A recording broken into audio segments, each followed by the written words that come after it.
আপনার বিষয়টা তো এটা আপনি জানেন, আপনি তো রাষ্ট্রের একজন মানে অমূল্য সম্পদের বাবা, তাই না? রত্ন বাংলাদেশে, মানে উনি মুগ্ধ একটা আবেগের নাম।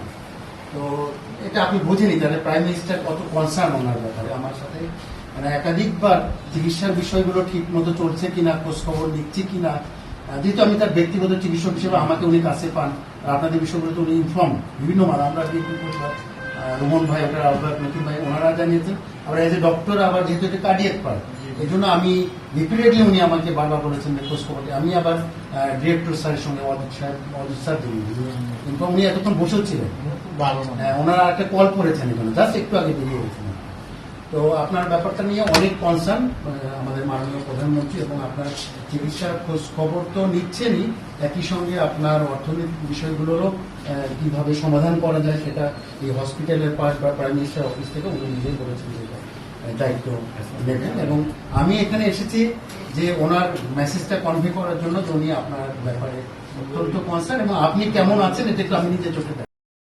অবশ্যই দেখেন, সরকার গরিবের জন্য সরকার যে 31 দফাটা দিয়েছিল আগে, তার মধ্যে 26 নম্বর দফা কিন্তু এই কথাটা যে বিনা চিকিৎসায় কোন রোগীর জন্য মারা না যায়, তাই না?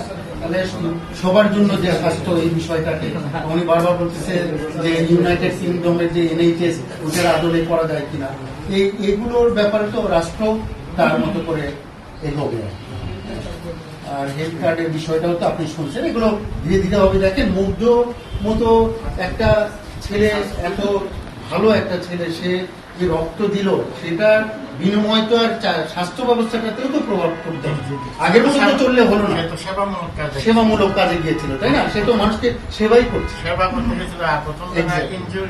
আহত হয়েছে, নিহত হয়েছে, চিকিৎসা সেবা দিয়ে বাড়ি বাড়ি এরপরে পানি বিস্কুট। তাহলে তার রক্তকে কি আমরা শুধু সেবা আবার ওই না না